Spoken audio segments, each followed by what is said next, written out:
Селям алейкум, здравствуйте. С вами программа «История крымских татар» и ее ведущий, заведующий кафедрой истории Крымского инженерно-педагогического университета имени Фивзия Кубова, кандидат исторических наук Эмиль Сейдалиев.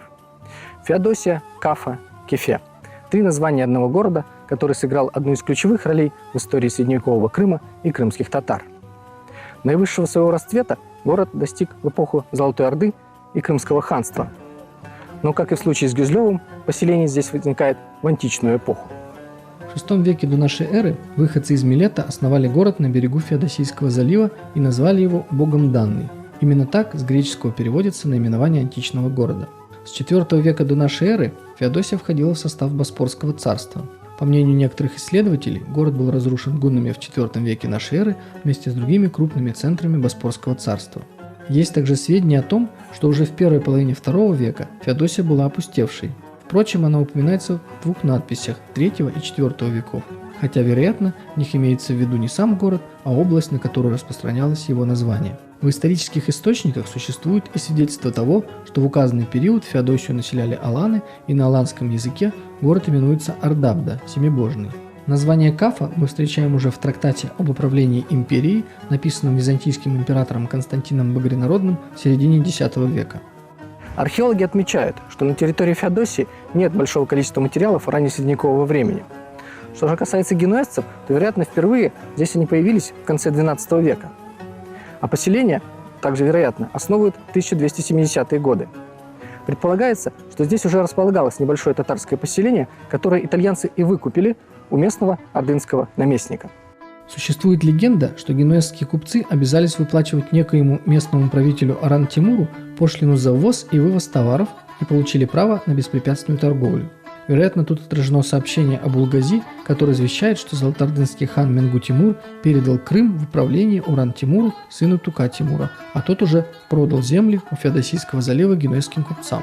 Ранее византийский автор Никифор Григора сообщал, что итальянцы получили позволение основать Кафу от правителя скифов, в данном случае подразумевались татары, с условием, что будут выплачивать коммеркий, таможенную пошлину. По сообщению все того же Никифора Григоры, первые поселенцы располагали здесь небольшим участком земли, огражденным лишь валом и рвом. Впоследствии именно карантинный холм был выбран ими для постройки своих домов. Первоначально здесь были построены склады для товаров, больница, церковь и дома горожан.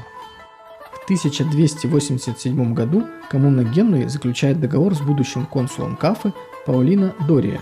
Это первый известный сохранившийся документ такого рода. Город быстро рос и развивался, и уже через 2 года городская коммуна снарядила 3 галеи на помощь Триполи, осажденному войсками мамлюкского султана Калауна, который известен как союзник золотоордынских ханов и строитель мечети в Салхате. Конец XIII века для генуэзской Кафы – период взлетов, падений и активного развития. Противостояние между итальянскими колонистами в бассейне Черного моря вылилось в открытое военное столкновение, когда венецианцы в 1296-1297 годах отправили свой флот к Кафе. В 1298 году один из золотоордынских эмиров Нагай совершает карательный поход на Крым. Поводом к этому послужило убийство жителями Кафы крымского наместника Актаджи, внука Нагая. Войска всесильного эмира захватили и разграбили город, а находившихся в нем купцов взяли в плен. Земляные сооружения защищали город до 1308 года, после чего в 1316 году было начато строительство первых каменных сооружений, которые позже стали цитаделью Кафы. Эти сооружения включали в себя 16 башен, куртины, ворота и калитки. Описание крепостной цитадели в османское время оставил путешественник Илья Челеби.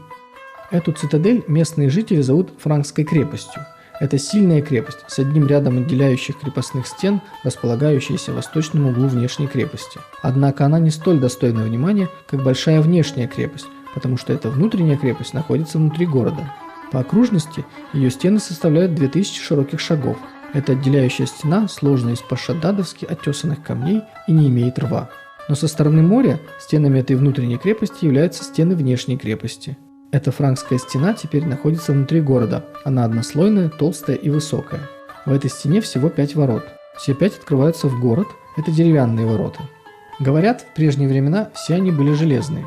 Во-первых, на нижней рыночной дороге у подножья Дедефуруни ворота Атлы-Капу. Причина такого их названия следующая. Под сводом высокого порога этих ворот на каменном коне из белого мрамора сидит также каменный всадник. Под ногами коня изображение дракона, опять же из камня. Поэтому эти ворота называются Атлы-Капу. Поистине мастер-мраморщик вырезал удивительное и редкостное изображение коня. Он стоит как живой. Затем ворота Хамам-Капу.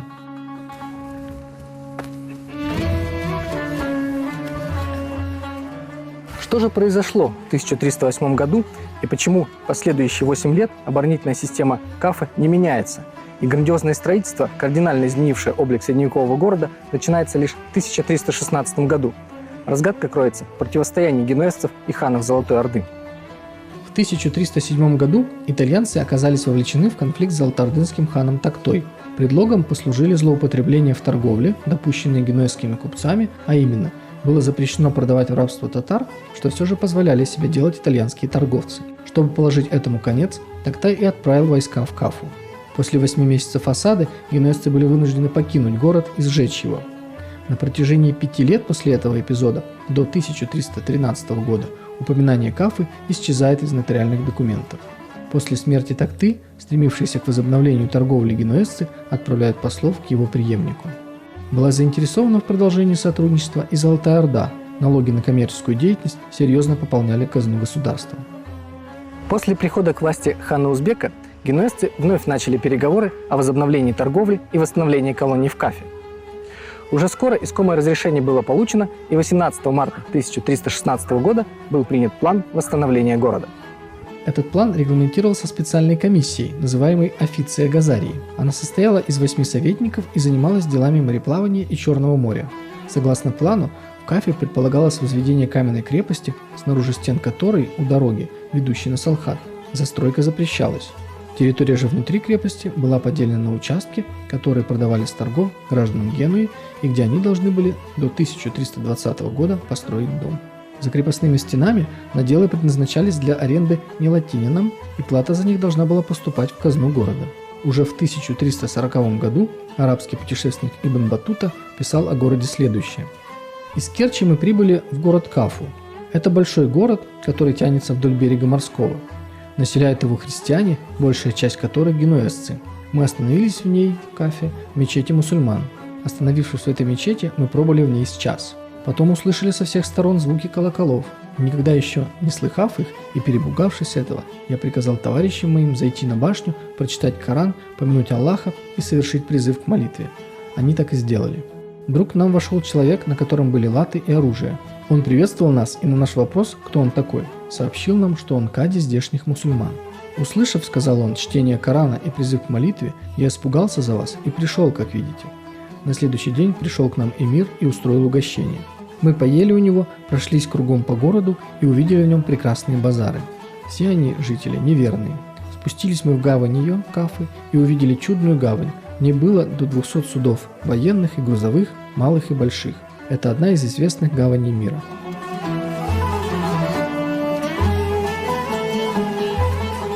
Вероятно, уже ко времени визита путешественника из Танжера здесь была построена каменная крепость, которая занимала площадь Карантинного холма и территорию к югу от этой возвышенности. Одной из отличительных черт архитектурных сооружений Кафы были детали с рельефной геральдической символикой. Закладные плиты, украшенные геральдическими щитами с гербами, монтируются в стены наиболее значительных сооружений, фортификационной, культовой и гражданской архитектуры и объекты благоустройства города.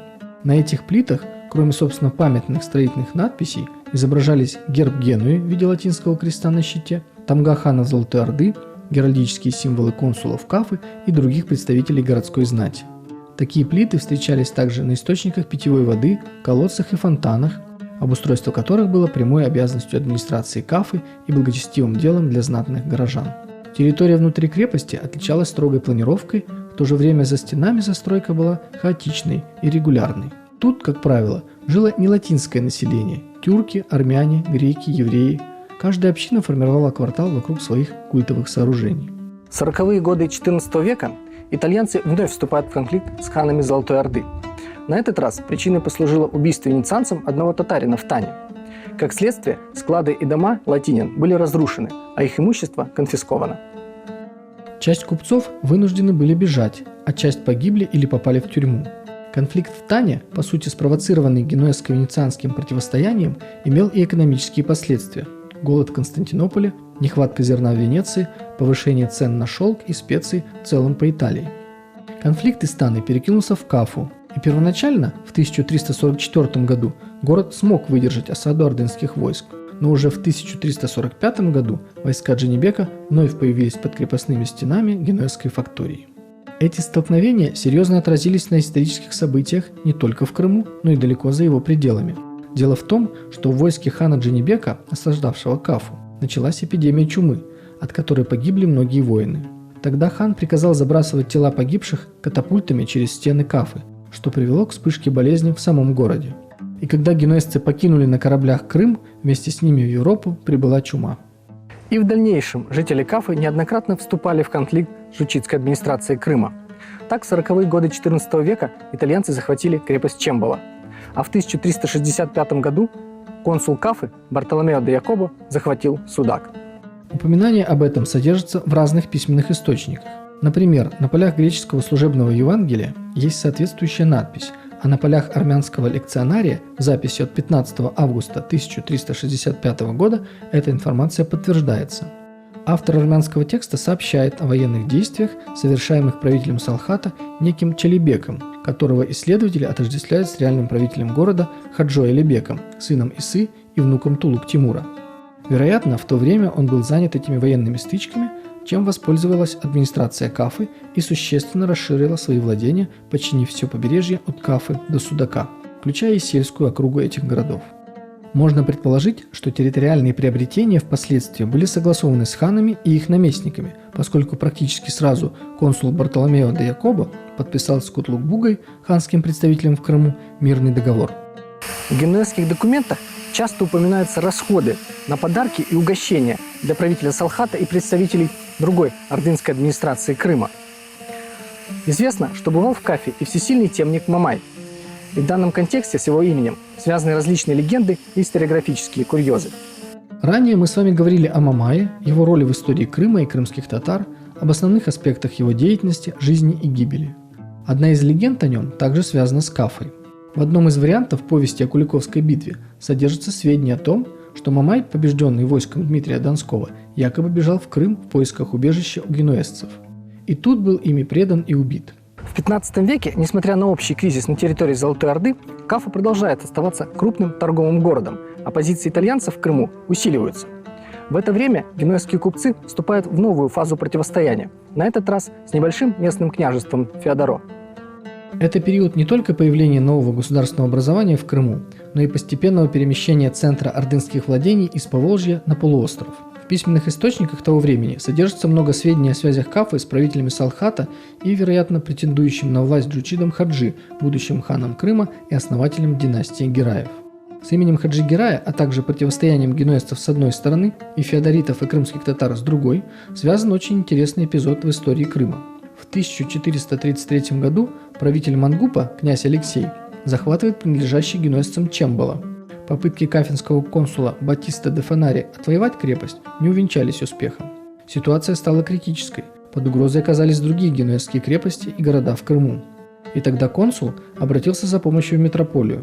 Генуэзские власти, недавно пережившие войну с Венецией и ее союзниками Флоренцией и Арагоном, не имели средств на организацию военной экспедиции в Крым, и им на выручку пришел Банк Святого Георгия, который выдал правительству города кредит. На эти средства удалось арендовать 20 кораблей и нанять 6 тысяч солдат. Во главе экспедиции стал Карло Ламелина, сын правителя Корсики, жалованный титулом Золотого рыцаря от герцога Милана, опытный и талантливый полководец. Уже в июне 1434 года войска Ламелина вновь захватили Чембала, Каламиту и выступили в Кафу морем, захватывая прибрежные селения. Из Кафы Ламелина решил выступить походом на Салхат, чтобы наказать его правителя, союзника феодоритов. Был ли это Хаджи Герай или другой исторический персонаж, нам достоверно сейчас сказать сложно. Известно лишь одно. В Кафе к Ламелина присоединились нобели и другие местные жители. Когда отряд выходил из городских ворот, знаменосец сломал древко штандарта. Это было истолковано как дурной знак, но поход отменять не стали. Всего под началом Золотого рыцаря собралось по разным данным от 8 до 10 тысяч человек. В войске были и всадники, и пехота, которых сопровождали 600-700 вазов для перевозки вооружения, артиллерии и осадных приспособлений. Около 4 часов пополудни 22 июня генуэзское войско достигло местечка Кастадзон, местоположение которого до настоящего времени не определено. Тут на холмах, буквально в 5 милях от Салхата, были замечены 5 татарских всадников, которые, обстреляв авангард итальянцев, скрылись. Далее события развивались лавинообразно. На авангард выскочил еще десяток конных лучников, потом еще 30. Итальянские солдаты не выдержали града стрел и побежали, столкнувшись с идущим за ними основным войском, не готовым к битве. В данном случае крымские татары применили простую тактику степного боя, и не готовые к такому сражению европейцы потерпели сокрушительное поражение. Потери генуэзцев были огромны, многие попали в плен и впоследствии были выкуплены. Кафе пришлось заключить мир, и хотя Чембала осталась в руках итальянцев, они вынуждены были платить дань татарскому хану. С середины 15 века многие генуэзские колонии, в том числе и Кафа, переходят во владение Банка Святого Георгия, мощного и богатого финансового учреждения, которое финансировало многие итальянские колонии, а также давал кредиты королям и императорам. Известно, что в период с 1415 по 1475 годы в Кафе действовал филиал этого банка. Именно с архивом финансовых документов этого банка связывают многие сведения из истории раннего Крымского ханства и его первого правителя Хаджи Герая. Например, в рамках подписания мирного договора 1454 года между итальянцами и крымскими татарами в документах фигурируют суммы на различные траты и подарки для самого хана и его приближенных. Кроме того, тут же оговаривается и выплата ежегодной дани хану 600 сомов, 120 тысяч аспров. Соммы или сомму – денежная единица, предназначенная для крупных торговых операций, представляла собой серебряные платежные слитки. А другая запись свидетельствует о том, что 17 октября 1455 года в Кафе приходит неназванный по имени сын хана Хаджи Герая, его угощали фруктами, орешками, хлебом и напитками на 202 аспра, что являлось по тем временам значительной суммой. И таких записей, связанных с отношениями генуэзцев Кафы с крымским ханом и его подданными, князьями Феодоро и Османской империей, достаточно много. Все они интересны и могут раскрыть значительный пласт исторических сведений о Крыме и крымских татарах. В 1475 году османский флот появляется у берегов полуострова. Начинается новый период как в истории Крыма, так и в истории Кафы. С этих пор Кафа начинает именоваться Кефе и становится центром османских владений в Крыму. Обстоятельства захвата турками Кафы хорошо описаны в различных письменных источниках. Содержатся сведения об этом и у Эвлии Челеби. В эпоху султана Баязида при помощи Менгли-Герайхана и десницы великого полководца Гедига Ахмед-Паши эта крепость была захвачена из рук генуэзских франков, мощной дланью рода османов. На дату завоевания сложен красивый тарих. Так как захват Кефе был милосердием истины для народа Кефе, то тарихом завоевания является слово «милосердие» – год 880. После завоевания Белербеем здесь был Шахзаде Селим хан, и Шахзаде Сулейман также был здесь Белербеем, сделал город своей столицей, и здесь чеканилась монета с именем рода османов. Сейчас здесь есть монетный двор и тронный дворец. Тут следует отметить, что завоевание Крыма происходило при отце султана Баязида, Мехмеде II Фатихе, и Эвлия Челеби привел здесь ошибочные сведения. При этом мы видим, что будущие султаны Селим II и Сулейман II были в свое время наместниками Кафы.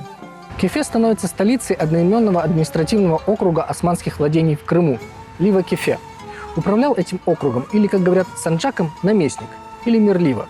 И, как мы видели ранее, этим наместником мог быть даже наследный принц империи.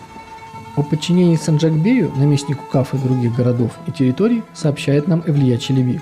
Всего имеется 7 начальников Лива. Во-первых, санджак крепости Керш, санджак острова Шахи и крепости Тамань, санджак Татского Иля, находящийся внутри Азовского моря, санджак Баласара. Так как у бея этого Лива нет деревень, а он охраняет Азовское море с 20 фрегатами, по закону он получает годовое содержание в 10 кошельков с кефенской таможней. И бей санджака Адахун, так как защищает с 10 фрегатами проливы Чочха и Илишке, пролив Азовского моря, устье реки Кубань, пролив крепости Темрюк, получает 10 кошельков годового содержания из кефенского имущества. С XVI века Лива-Кефе в связи с растущим значением в системе обороны северной границы империи преобразуется в Эялет или Белербелик. Это самый высокий административный уровень в османском государстве. Статус провинции растет и значение самого города. Не случайно иногда Кефе называют Кучук Истамбул, маленький Стамбул. Естественно, это сказалось и на архитектурном облике города. В нем сразу увеличивается число мечетей. Традиционно они делятся на большие пятничные и более скромные квартальные. Важную информацию о мечетях Крыма XVII века содержат записки турецкого путешественника Эвлия Челеби. Всего насчитывается 60 михрабов единобожников. 10 из них произносят соборную молитву, у них зеркальные крыши. Лучшая из султанских мечетей находится внутри крепости, соборная мечеть Шахзаде Сулейман хана. Он построил ее, когда здесь правил.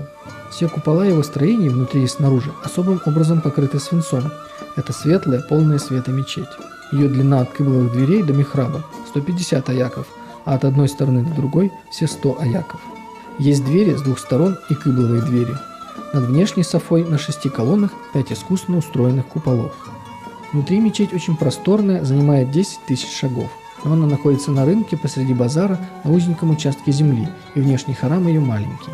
Он не соответствует величине мечети. Ее минарет, минбар и михраб построены в старой форме. Некоторые исследователи считают автором проекта Бюйük-Джами Мимара Синана, архитектора Гизлевской хан-Джами, но этот факт требует дополнительного изучения. К сожалению, до наших дней Бюйük-Джами не сохранилась, но зато сохранилась другая мечеть ханского времени – Муфти-Джами. Об этой мечети также есть сведения в книге путешествий Эвлии Челеби. Затем мечеть Муфтия. Это тоже крытая свинцом мечеть с выстроенным из камня минаретом. На внутренней стороне красивых дверей этой мечети четким почерком написан такой тарих. Начал строительство своим старанием с помощью владыки помогающего, муфтий, слуга шариата, умевлеви руководитель в вопросах веры, а он тот, имя которого ничтожный, Муса аш-Шариф. Это богоугодное сооружение будет в благоденствии, ибо построил он его для верующих. Бог милостиво принял службу его светлому шариату. Он заложил фундамент и написал дату его основания. Воистину благоденствовать будет обитель благочестивых. Кефе во времена Эвлия Челеби действительно представлял собой большой и красивый город, напоминающий столицу Османской империи. Не случайно турецкий путешественник называет его великим и красивым городом, а также украшением чистой земли Крыма. В Кафе, по данным книги путешествий, было 5 медресе, 9 такие дервишей, 10 бань общественных и множество домашних. Также в городе было 3 караван-сарая, 1010 лавок, но это считая и лавки внешнего пригорода Топраклык. Имеется рынок Узун, рынок площади Орта, базар Шамихане, рынок Хаффафхане. Там в 23 превосходных, украшенных и роскошных двухэтажных кофейнях, лавках, торгующих бузой и вином, находятся музыканты, поэты и меддахи.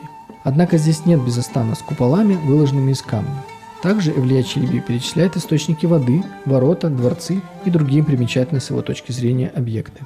Как и в генуэзское время, в османский период Кефе делился на кварталы по этноконфессиональному признаку. Народы и религиозные группы, проживающие здесь, концентрировались в районах, которые строились вокруг их храмов. Вот что пишет Эвлия Челеби. Внутри и снаружи Кефе, согласно списку, 80 кварталов мусульман. Но с домами армян, греков, иудеев и с цыганскими шатрами и кибитками всего насчитывается 120 кварталов разных общин. А около пригорода под названием Топраклык множество кварталов из кибиток бедных татар. Но внутри города все большие дворцы и древние здания крыты рубиново-красной черепицей. В 1771 году Кефе был взят штурмом и по Кучук-Кайнаджирскому мирному договору вошел в состав Крымского ханства. Эти 10 лет нахождения в составе Крымского ханства изучены очень мало, но все же некоторые сведения сохранились. Известно, например, что последний крымский хан Шагин-Герай, который ориентировался на Европу, пытался провести государственные реформы, создать регулярную армию и собственный флот. Он также мечтал перенести столицу ханства в Кефе и даже начал строить свою новую резиденцию рядом с городом. Воспользовавшись выводом российских войск, в Кефе вернулся турецкий гарнизон, который поддержал в претензиях на престол брата хана, Девлет-Герая. Шагин-Герай был вынужден бежать морем в Керчь, а нестабильная ситуация и противостояние претендентов на ханский трон дала повод русским войскам вновь занять Кефе, а впоследствии и присоединить Крым к Российской империи. В 1783 году Кефе вместе с остальными территориями Крымского ханства был присоединен к Российской империи. В 1798 году город с целью дальнейшего развития на 30 лет был объявлен Порто-Франко. С начала XIX века в Кефе размещались уездные учреждения, а сам он получил особое градоначальство. В 1804 году городу присвоили новое название – Феодосия.